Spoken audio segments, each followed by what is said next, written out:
বন্ধুরা, যত রকম পায়েস আছে সব পায়েসের মধ্যে কাটা পিঠে বা ছড়া পিঠের পায়েসটাই কিন্তু সেরা। আজকে আমি কাটা পিঠের পায়েস তৈরি করার একদম নতুন পদ্ধতি তোমাদের সাথে শেয়ার করতে চলেছি। এইভাবে তোমরা যদি পায়েসটা বানিয়ে খাও, একবার খেলে তোমাদের স্বাদ সারা জীবন মুখে লেগে থাকবে।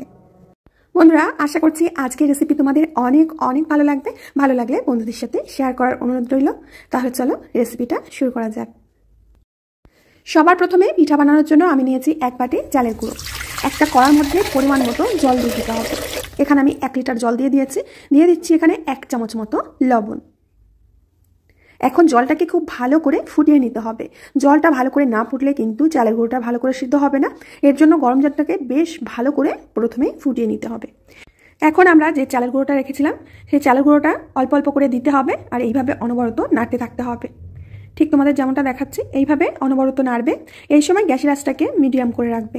এখানে আরও একটু চালের গুঁড়ো আমি দিয়ে দেব।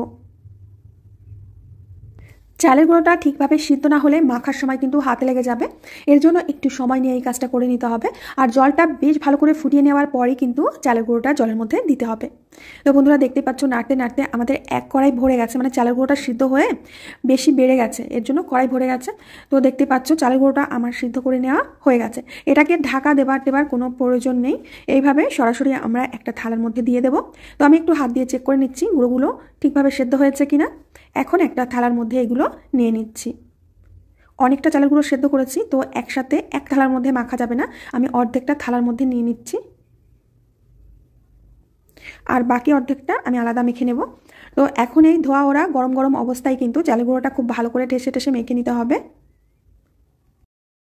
একদম স্মুথ করে কিন্তু গুঁড়োটাকে এইভাবে মানে ডোটাকে এইভাবে মেখে নিতে হবে একটু সময় নিয়ে। তো বন্ধুরা, এখানে দেখো আমি চালের গুঁড়োটা মেখে নিচ্ছি, আর বাকি যে চালের গুঁড়োটা আছে কে মাখছে দেখো। এখানে সৈকত খুব ভালো করে ফিটিয়ে ফিটিয়ে চালের গুঁড়োটাকে মেখে নিচ্ছে।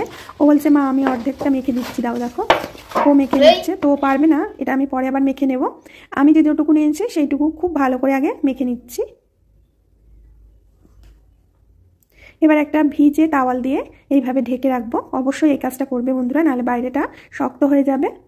তো ডো আমাদের একেবারে রেডি। এবার এখান থেকে অল্প অল্প ডো নিয়ে আমরা পিঠেগুলো কেটে নেব। তো বন্ধুরা, আমি আর কাকিমা দুইজনে পিঠেগুলো একসাথে কেটে নিয়েছিলাম, কারণ তোমরা জানো এই পিঠাটা কাটতে একটু সময় লাগে, আর একা একা সম্ভব হবে না। তো কাকিমা দেখো এখান থেকে অল্প ডো নিয়ে প্রথমে এটাকে লম্বা করে নিয়ে তারপরে এগুলো কেটে নিচ্ছে।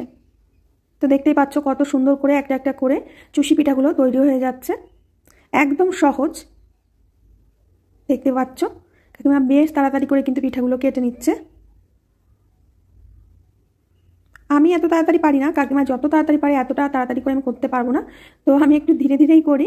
কাকিমা বেশ কিছু পিঠা এখানে কেটে নিয়েছে, দেখতেই পাচ্ছ। তো অনেকটা চুষি পিঠা আমরা এখানে কেটে নিয়েছি। এ দেখো প্রায় 2 থালা কেটে নিয়েছি। এবার একটা কড়ার মধ্যে দিয়ে দেবো নারকোল কোড়া। এখানে 3 থেকে 4 চামচ নারকোল কোড়া আমি নিয়েছি। এবার এর মধ্যে দিয়ে দেবো গুড়। যতটা নারকোল কোড়া নেবে ততটাই গুড় নিয়ে নেবে।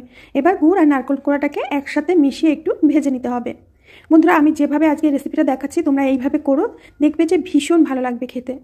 তো গুড় আর নারকোলটাকে মিশিয়ে আমার ভেজে নেওয়া হয়ে গেছে। দেখতে পাচ্ছ একেবারে লাল রঙের হয়ে গেছে। তো মিশ্রণটা আমাদের একেবারেই রেডি, এটা সাইডে সরিয়ে রাখবো। তো বন্ধুরা, এখন নিয়েছি বড় সাইজের একটা কড়াই। কড়ার ভিতরে একটু জল দিয়ে দিলাম, আর এখানে দিয়ে দেবো 3 লিটার লিকুইড মিল্ক। বন্ধুরা, এই কড়াইতে আমি বিস্কুট কেক সব তৈরি করি, এর জন্য কড়াটা পুড়ে গেছে, কিছু মনে করো না।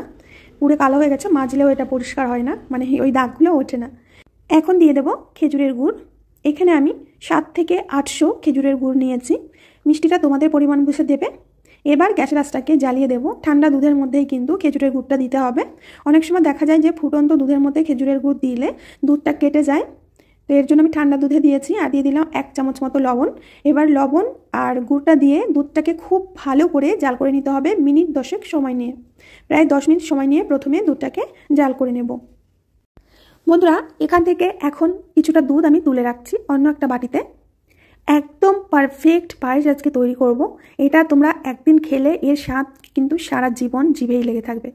এখন এই দুধের মধ্যে দিয়ে দিচ্ছি 100 গ্রাম মিল্ক পাউডার বা গুঁড়ো দুধ। এবার গুঁড়ো দুধটাকে খুব ভালো করে এই দুধের সাথে মিশিয়ে নিতে হবে। আমি যেভাবে কাঁচা পিঠা বা ছড়া পিঠা পায়েসটা তৈরি করছি এইভাবে একবার করে দেখো, যাকে খাওয়াবে সত্যিই সে সারা জীবন এর স্বাদ ভুলতে পারবে না। তো খুব ভালো করে আমি এইভাবে মিশিয়ে নিয়েছি। দেখতে পাচ্ছ। এখন এই দুধটাকে বাকি দুধের মধ্যে দিয়ে দিতে হবে। এবার খুব ভালো করে জাল করে নেব। দুধ জাল হতে হতে আমি যে নারকেলটা ভেজে রেখেছিলাম সেই নারকেল দিয়ে দিচ্ছি। এটা দিলে আমাদের পায়েসের স্বাদ আরও দ্বিগুণ হয়ে যায়। ফাইনালি দুধটাকে এবার আমরা ভালো করে জাল করে নেব। সমস্ত কিছু দুধের মধ্যে দেওয়া হয়ে গেছে।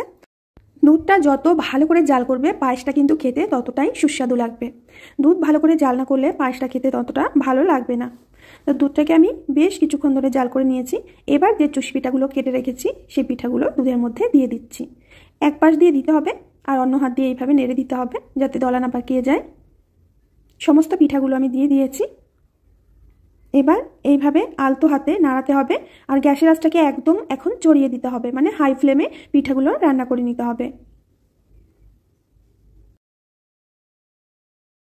পিঠাগুলো দুধের মধ্যে দিয়ে বেশ কিছুক্ষণ জাল করে নিতে হবে।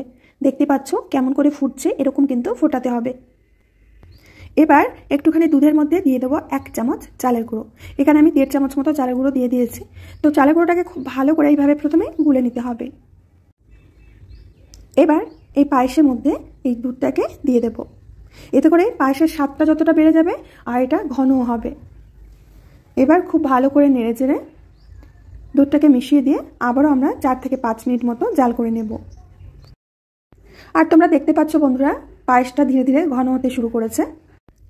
প্রায় 5 থেকে 6 মিনিট মতো আমি জাল করে নিয়েছি।